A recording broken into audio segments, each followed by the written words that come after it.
নমস্কার, আপনারা দেখছেন নিউজ ভিজিল্যান্ট। এই মুহূর্তে আমি আপনাদের সাথে রয়েছে মল্লিকা। চলে যাব বিস্তারিত সংবাদের দিকে। তবে প্রথমেই যেই সংবাদের দিকে আমাদের নজর থাকবে, বছর শেষে বড় সড় রদবদল। উত্তপ্ত পরিস্থিতির মাঝেই কিন্তু মণিপুরের রাজ্যপাল বদলে দিল সরকার। প্রাক্তন স্বরাষ্ট্র সচিব অজয় কুমার ভাল্লাকে মণিপুরের নতুন রাজ্যপাল হিসেবে নিয়োগ করা হলো।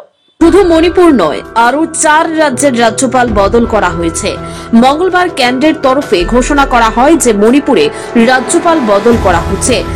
আনসুইয়া উকের বদলে নতুন রাজ্যপাল হচ্ছেন অজয় কুমার ভাল্লা। পাশাপাশি মিজোরামের রাজ্যপালও বদল করা হয়েছে।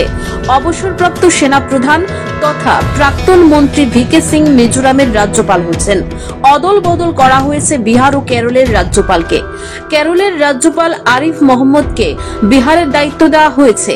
অন্যদিকে বিহারের রাজ্যপাল রাজেন্দ্র বিশ্বনাথ আর্লেকরকে এখন থেকে কেরলের রাজ্যপাল হিসেবে দায়িত্ব দেওয়া হয়েছে। উড়িষ্যার রাজ্যপাল রঘুবীর দাস ইস্তফা দেওয়ায় মিজোরামের রাজ্যপাল ডক্টর হরিবাবু কামভামপতিকেও উড়িষ্যার রাজ্যপালের দায়িত্বে বসানো হলো। রাষ্ট্রপতি এই রদবদলে স্বাক্ষর করেছেন। এই রদবদলের মধ্যে অন্যতম গুরুত্বপূর্ণ হলো মণিপুরের রাজ্যপাল বদল। বিগত প্রায় 2 বছর ধরে জাতিগত হিংসায় উত্তপ্ত মণিপুর। কোনোভাবেই পরিস্থিতির উন্নতি হচ্ছে না। এই পরিস্থিতিতে প্রাক্তন স্বরাষ্ট্র সচিব অজয় কুমার ভাল্লাকে মণিপুরের রাজ্যপাল হিসেবে নিয়োগ করা হলো। 1984 ব্যাচের IAS অফিসার 2019 সালে স্বরাষ্ট্র সচিবের দায়িত্ব পান।